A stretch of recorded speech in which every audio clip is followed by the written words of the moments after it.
If you're a steel fabricator in Australia or New Zealand, this demo is for you. Steel projects are getting complex, but your deadlines aren't. You're dealing with time-consuming manual processes, costly drawing errors, and communication breakdowns that cost real money. The JPC Toolset changes everything. Our automated tools cut drafting time by 60%. Eliminate manual errors, and keep your entire team working from the same real-time data. Watch as we demonstrate real fabrication scenarios you'll recognize from your own workshop, from initial design to final delivery. Ready to transform your fabrication business? Welcome and thanks for joining this demonstration of the JPC Toolset for Bluebeam Revu. My name is John Porter, and today I'll be walking you through how our tool chest speeds up steel estimating for the Australian and New Zealand markets. This demo has been prepared specifically for fabricators, detailers, and estimators working under Australian standards and New Zealand standards. The tool chest you'll see today is preloaded with tools for common Australian, New Zealand sections like universal beams, universal columns, parallel flange channels, equal angles, rectangular and square hollow sections, circular hollow sections, and pleats. We also recognize the workflows in this market, combining takeoff with fabrication, hours, direction hours, finishes like galvanizing or painting, and alignment with AISC guidelines. Over the next hour, I'll take you step by step through preparing your drawings, scaling, taking off steel, organizing the results, and exporting data into Excel or STRUMIS. Since this is a recorded video, I'll guide you through each stage as if you were following along live. So to get started on our screen, I'm just gonna show you the basic settings in Bluebeam that we need to work with the tool chest. So the first thing that we do is, first of all, you're going to see your tool chest is on the left hand side right here, and also we're going to be using the measurement panel for our scales, and then we're going to use the space panel to set up our sequencing or phases that we want to see for this building. This is an 18,000 square meter building that we're going to be taking off. We're only going to do a small portion of it. This is just show you how the tool chest functions. So to come back to our settings, normally what we like to do is there's specific setups that we do on our jobs here.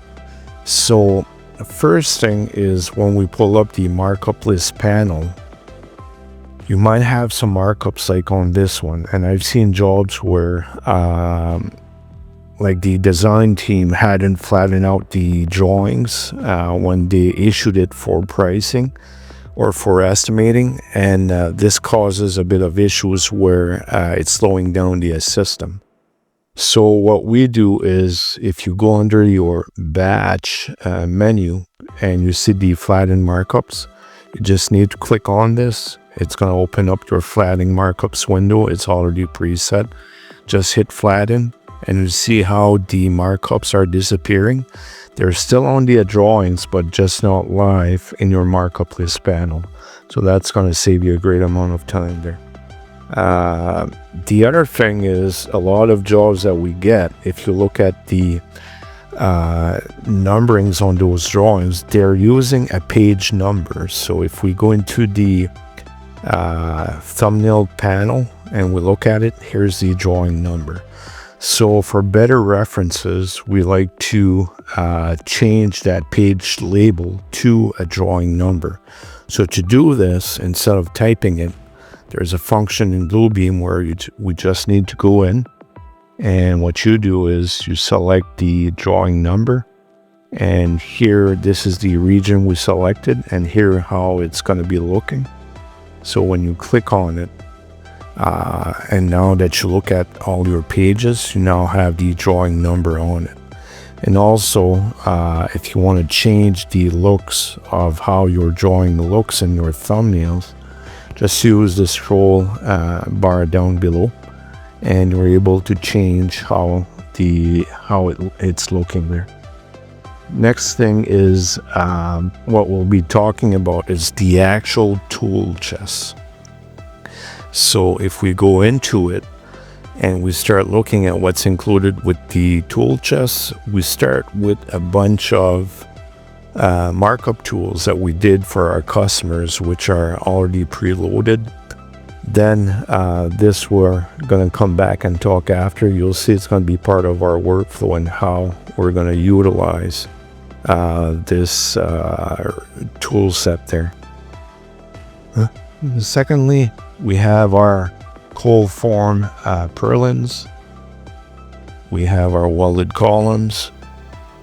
We have our welded beams, our UCs for universal columns, our UBPs for universal bearing piles, your universal beams, unequal angles, tapered flange beams, your squares, your hollow section squares.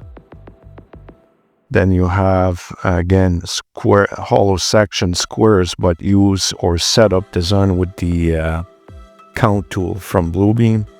Then we have the rods. We have our rectangular hollow sections. We have columns made from those rectangular hollow sections. We have plates, parallel flange channels. Again, some parallel flange that are made for columns. We have the LSPs. We have our flats, our equal leg angles, our circular hollow sections, circular columns, cold formed steel RCs, cold forms for cold formed structures, our bulb tees, our bend plates. And then we have a few extras where these are basically lintels tool sets, which is a combination. This first one is a combination of PFCs plus your flats. You also have some PFCs plus unequal leg angles. You have your PFCs and equal leg angles, your UBs and flats, and then you have your WTs with horizontal flat bars attached to it. And then we have a bunch of columns that we have a customized tool set for. And then what we just came out with this week is you're now able to add to your markup list panel or your bill of materials additional material that you may need to buy out. So we'll show you in the demo how this works. So you have equipment that you're able to add for pricing, your sub-outs like shop drawings, engineering, steel decking, Misc metals. So it's all in there. You have your trucking that you might have.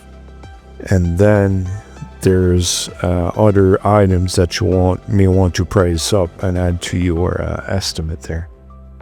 So that's basically it for the tool chest. There's about over 2,500 items in there. And yeah, so you'll see how we're now going to be using it. So before we start, we need to set up our scale on our drawings. So this is the building that we're going to be taking off. So I'm just going to go through the first drawings. So right now, these are our footings. So we don't need to do nothing on these drawings. Here, this is the concrete slab with sizes for our footings. So that's not affecting us. This is all good. Your slab layout. And here we have our roof level, which is our only level of steel for this job. So now we want to put a scale on these drawings. So to apply a scale, if we look on it, it's 1/4/250. So to do that, when you go into your measurement panel, you're going to see there's two options for your for your scales. So there's a preset one where if I look in it, I don't have the 250 scale. So the only thing I need to do is click on the custom one. We're going to say calibrate, and just look for a set of measurements on your drawing that you're able to use to set up your scale. So right now, if I look here, we have that 11.8 meters. So I'm going to say that this scale is going to be millimeters, and we said that was 11,800 millimeters, and apply the scale to it. Good practice is always check if the setting is okay or is correct once you apply it. So when I go on it and I click on it, we're just not even a millimeter away. So this is all good for our takeoff. So when I look at my drawings, I like to start with columns. So if we look at this columns, we have an SHS 250 by 6 millimeters. So to take this off, and the way that the tool chest is designed, first of all, you don't want to be like looking for the item just by clicking on some of the, like on the tool sets, because this is time consuming. If you have to find it, I could still do it, click on it. So we're looking for a 250 by 6, so 250 right here is 6. So now we could do it the old-fashioned way of one item at a time there. When we do this, keep in mind that from your markup list panel, which is also your bill of material, all the data transfers over to this markup list panel. So as you see, we're getting data for what's the steel category. First of all, the page label, where it's coming from. You have the category, which is it's under. You have the type and size, your quantity, your cost of material, cost of others. When I say others, these are for your buyouts, your subouts, trucking, others, anything which has a lump sum value there. Then you have your finishes.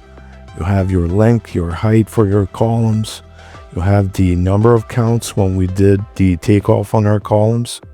It also tracks our weight, our square meters, our total fabrication hours, our total cost for the materials. So this is what we're capturing, and we'll be talking more about it once we further discuss. So what I'll do, I'll show you the quicker way to do your takeoff for columns. So like I said, what you need to take advantage of is this search bar at the top there. So what you want to do is you want to be searching your column. So here I'm looking for a 250 by 6.0 square column, which is right here. So when I click on it,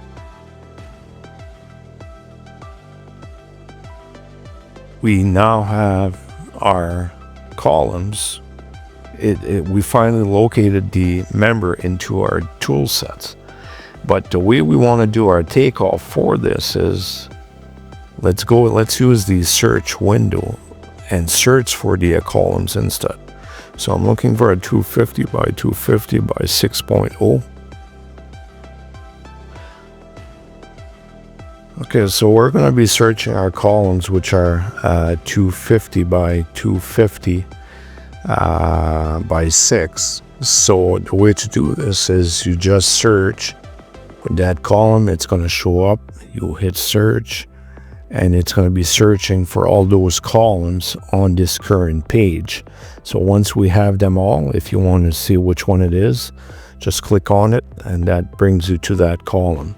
So we want to take all of those off. So we're going to say apply account, and we're going to be looking in our tool chest for that column. So these are 250 by 6.0. So here it is in our tool chest. So when I hit it, you see how it's looking for all those columns and applying the check mark automatically. So we're going to do another one. So we're looking for the 250 by 250 by 9. So here we're just going to change the thickness. We're going to say search. So here's all of our columns again. Select everything, and I'm going to apply the column size, which is 250 by 250 by 9. So here it is. I click it on. So this is all done. This would be it for the columns. So we now see that we have a whole bunch of them taken off on the drawings. So now you're going to say, okay, how do we know the length? So if I select the columns and I go down into my markup list panel, see this grouping of columns like this size 250 by 6. They're 3,800 millimeters or 3.8 meters in height, and we have 23 of them. But let's say these columns are 4.5 meters instead. So if I want to change them, I just need to go into my measurement panel right here at the height. See, this is 4,500 and go in. So now if you look at that same line, your height has changed on your column. So all these columns are all 4,500. So what happens if you need to break down, like there's from that grouping, there's different lengths. That's not an issue. The only thing we need to do is do a right click, hit split all, and instead of having 23 columns on one line, we now have a line per column. So let's say that we go and say, okay, this one, this one, this one, and this one. These needs to be 5 meters instead. So again, once I have them selected, just go in your measurement panel. We're going to make that 5 meters, hit tab, and now you see in your markup list or bill of material, that's now a 5 meter column. So we selected the columns directly from the bill of material, but we're not sure where they're at on the drawings.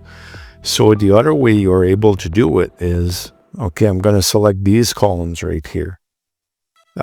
You see all those dots, so that means that they're all grouped together. So I'm going to split them.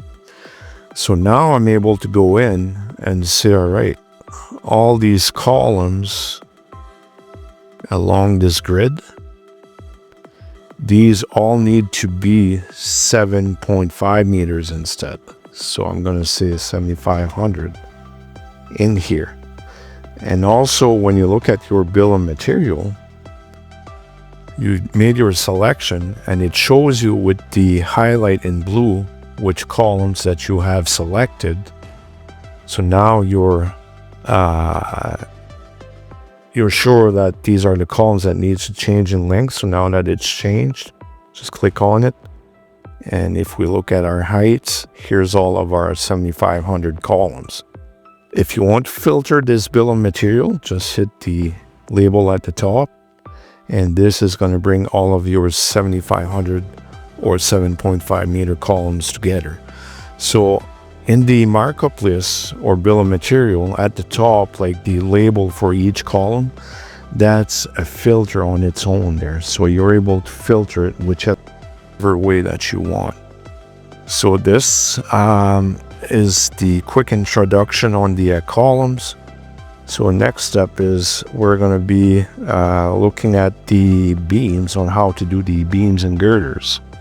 So to do this, same process. So if we look on it and there's, okay, and before I do that, this can get messy like you see here. But to fix this, the only thing we need to do is take our pointer, select everything, pull up our main property panel, and right under the appearance right here, we have a show caption. So just uncheck it. And now the only thing you're seeing is your check mark. So that makes it a lot easier. So now when we're doing beams, we don't like to spend time like looking on the drawings to find those pieces there. So what we like to do is we like to put a surge cloud around the members that we're going to be taking off. So if I look at my UB410 at 54, what I'll do is I'll go in my search panel and I'm going to say this is my 410, or I need my UB 410 at 54. So now we have it. We're going to say search, And here's all those beams on this drawing. So now that we have located them, we're going to apply our search tool right here. So what it does, it helps you, instead of painting or drawing and trying to find those members, is we're going to go in and we see where they're at. So looking at these members right now, these are the same length right here. So I'm going to go back in my tool chest and I'm going to say, all right, give me a 410 UB by 54. So instead of UB 54, we have a 53.7. So we're going to select it, and to lay it out, it's one click to start and a second click to finish. So there's our first beam. We could keep on, there's different ways to take it off. So it's either we do it the long way like this way, or once we hit beams which are all the same length, this is where I'm going to remove my filter by clicking on the X. And remember when I said we would come back to the recent tool set right here? So what this does, it records your last markups that you did, and you're able to select how many markups you want to track. So I'll maximize it to 30, and the first one on your left is normally the last one that you did. So what you want to do is make sure the reuse tool is on. I'm going to select that piece, and I'm just going to change the property by double clicking on it. So now I'm just going to set up everything as property modes. So I'm going to select it, and now you see how it carries over as a full assembly with the same length, same properties. So I click on it once and I just keep on trucking where I have all of those 410s by 65. So we have some more here. So this,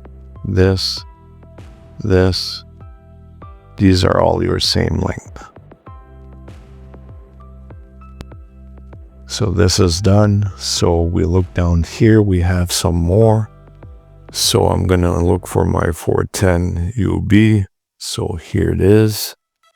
So I'm gonna take one off. So these ones, they seem to be all the same length from here to here. I go from grid to grid, select the erasing tool, and just start applying it on the grid line. So as you see, we're saving time by doing that, and that's how we're using the search tool. There's other ways to skin a cat there, or to do our takeoff. What we can do also is, I'm just going to remove this, and the smart way to do it is, if we look at those main girders or this line of beams, okay, what I can do also is I'm going to mark one up. Since we have multiple lines which are all the same size, same length, what I'm going to do is, okay, I'm going to start with this one down below. I'm going to say I have a UB 410 by 54. UB, and right here, and I'm going to take it off. So that goes from this line to this line. I have right here, this is another one. So that's a 410. Okay, I'm going to start now to waste time. I'm going to assign in my 610 UB. So I'm filtering it, and this is 601. I have it. So that was a 610 at 101. So this is all fine. I'm going to do a 360 at 45. 360 UB, type it in. And we said that was 45 right here.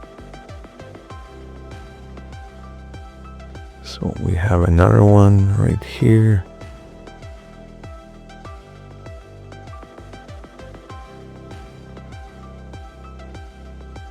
Okay, and we have 310s at 40s. 310s UB, so here it is.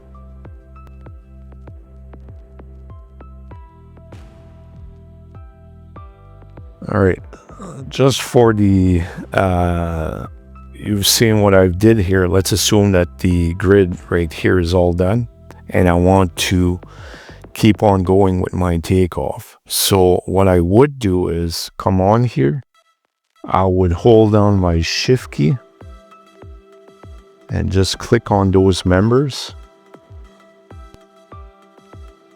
So I'm getting a grouping of members. And once I have it, I would do a right click. I'm going to say copy. And now this is all the same. So I'm able to go in and put those members on there. So these are all the same. Paste and paste and paste.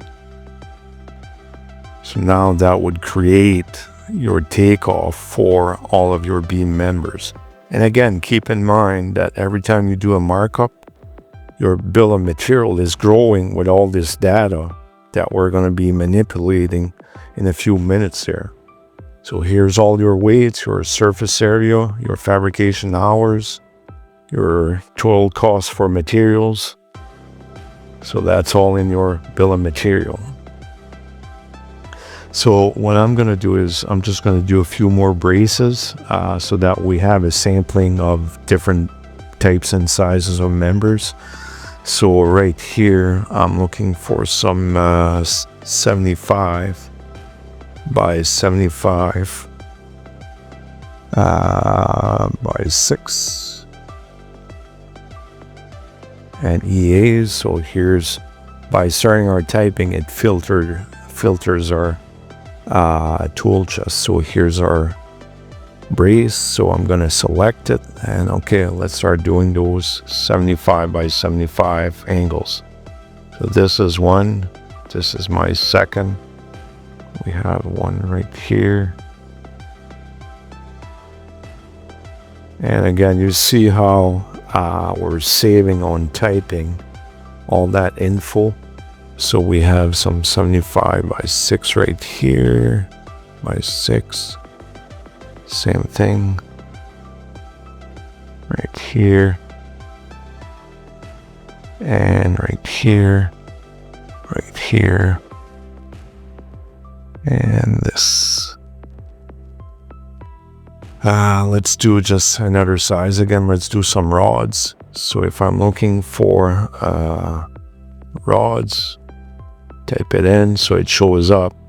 So here I'm going to have some 24s. So I'm going to start my takeoff right here, right here, right here, and right here. And some more. So it's very quick.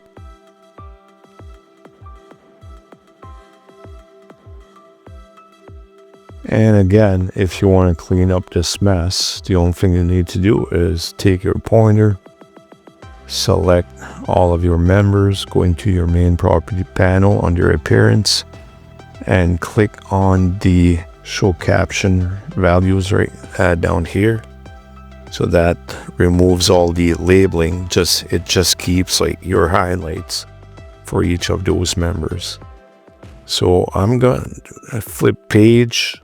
And the reason I'm jumping from page to page is that you'll be able to see how we're using Bluebeam to break out all of our sequencing. So right here, we have a whole bunch of purlins on the job. So what we're going to do again is we're going to search the tool chest and we're looking for Zs. So here's our Zs. So we need 250 at 24 right here. And again, what we do is we take one out, remove your filter, and go into your recent panel and just start putting your purlins on the job there. And again, work your way vertically because these are all the same size. So once you have a whole bunch of them, I'm able to select it, do a copy, and just paste it to my next next bay. Or what I could do also, it's like assuming that this bay, they're all the same size. So, and we're just going to take a quick measurement to see what's our spacing. So I'm going to go on here and I'm going to click on here. So this is 1.788. Okay. So there's a different tools that we're able to use to take off like multiples like this. So I'm going to go back to the tool chest. Let's get that Z. Right click and multiply. So we're going up and we're going to have our distance of 788 and we're going to need 100 of these. So I'm going to say okay and okay. So now if we go back, all of our purlins are done. Yeah, we got too many, but this is not an issue. Highlight them, click on delete, and here you'll have all of your members. And again, yeah, this looks like a mess. So let's clean this up. Let's just take, select it and get our show caption. And now we only have our beams on our members. So this is another way to utilize or to speed up your takeoff process. And then let's do a few girts on the outside walls. So here we have some bracing, so we're going to be looking for some angles EAs, and these are 75.8 right here. So we're going to have it, and what's going to happen is the system is going to recognize that you don't have any scales set up on there. So you're going to have a pop-up window. So it's asking you, okay, what's the scale? So I'm just going to cancel it. Let's look at our scale. So it's 1/200, perfect. So I'm going to go into the measurement panel. And we want a preset scale. This is 1/200. And now we're all set up. So let's redo the brace again. So this is an EA 75.8 right here. So we're just going to go and click on it, and right here is there's some more. So these are 90.98 right here, this and this. All right, so we have a bit of a sampling of what we have. So now let's bring up the markup list panel. And what's nice about it, okay, right now, normally I'm using 2 screens to do a takeoff. So this markup list panel, what you're able to do is take it from here and detach it from your main screen. So once it's detached, you're able to drag it to another screen. So this is basically what I'm doing. I'm moving it to my second screen. So what it does for you is you have more real, when you're looking at your drawings, it's just bigger for you. So you don't need to scroll in as much as what you would normally do there. So this is why it's practical to move your markup list panel. And you're able to do the same thing with, say I'm going to open up my search bar. So I have my search bar right here. So again, I'm able to take it and drag it to a second screen. So this is very practical. And if I want to bring it back, I just go on my second screen, drag it on. And if I want to reattach it to my main desktop, I just say attach to my left, and I'll do the same thing with my markup list. I'm going to say attach to the bottom of my screen. All right. So now let's talk about the markup list panel, what we're tracking. So if we see down here, I'm just going to remove my check mark. So this gives me a complete listing of my bill of material, like the way we took it off there. Okay. So with this, what you're able to do is you're able to filter out what member sizes that you have on each page by just clicking on the page label column.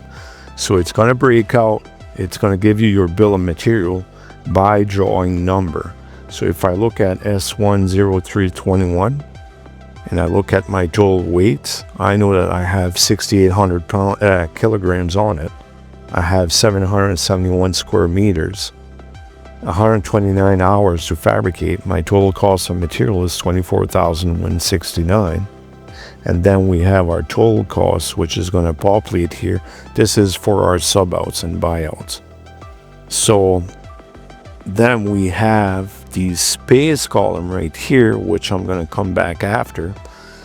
So if I want to sort by different categories that we have in our tool chest, just hit the color, and that's going to bring up the same category of steel together, which you're able to assign a different pricing to it. And say for this material, say we want to, okay, this category, we're paying $375 per kilo for it. What we can do is, okay, we select by sizes, and we're going to say, okay, these 310 by UB40, we have it listed at $351, and they're selling now for $365. So I'm going to come in here, select everything. This category, I'm just going to go into my main property panel, and I'm just going to close my appearance, and I'm going to say, okay, right here, I want to change my pricing. So my pricing is down below. So cost of materials right here, we're going to say it's $365. So now when we look at it, it gives you your $365 that you wanted. So that's all calculated automatically, and it's going to calculate your total cost for those members. The other thing that we're doing is we're also tracking your finishes. So I could come in and say, okay, this category of steel right here, or I could select, go in here and say, this is a front canopy.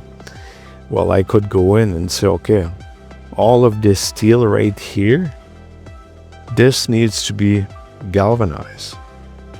So now by selecting it, and you go look at your markup list, and you scroll your markup list, you're going to see all of your lines of which members are galvanized.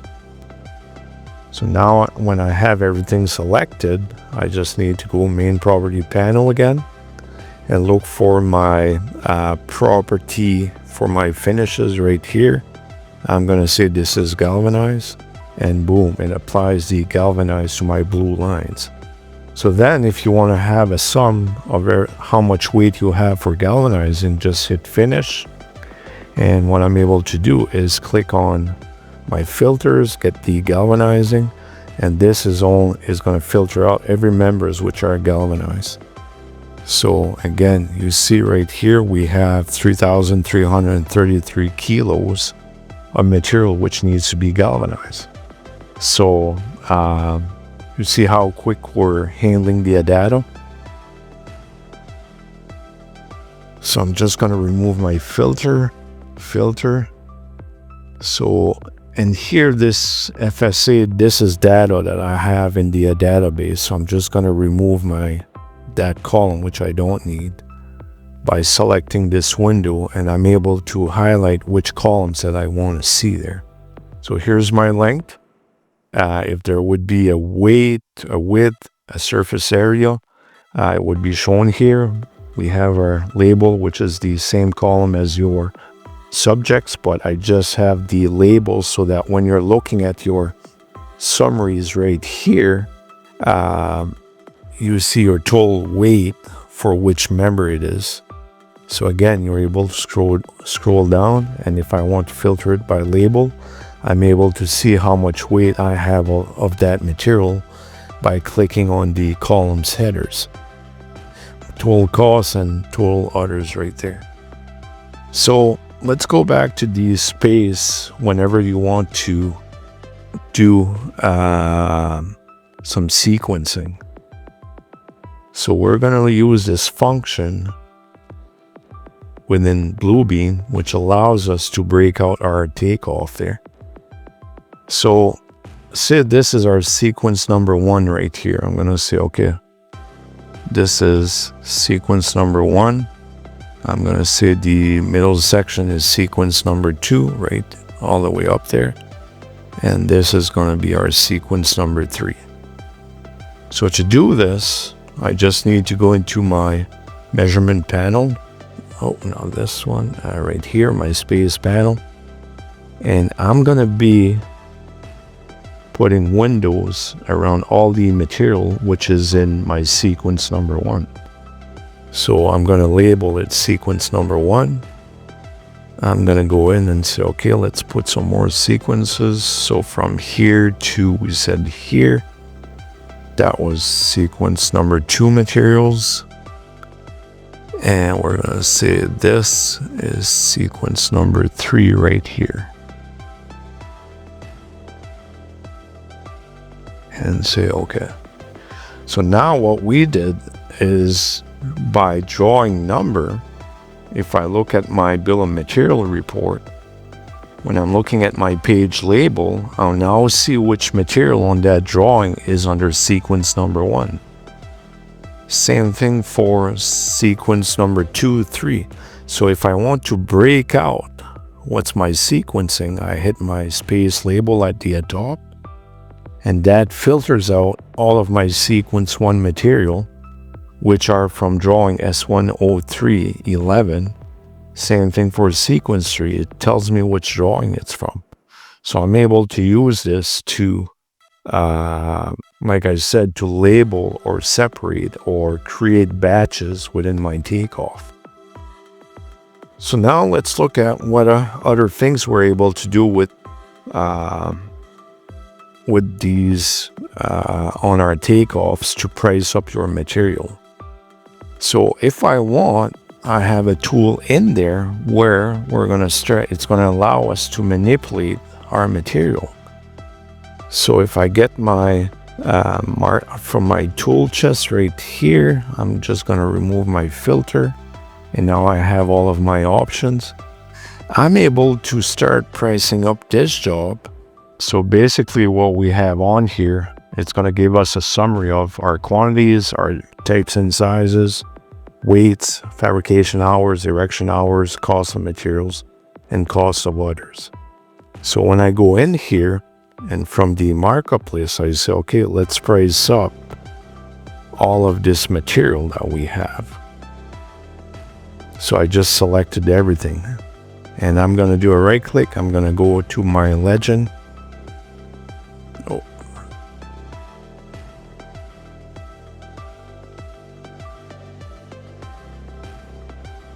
So I'm going to apply my legend. So I'm going to go in here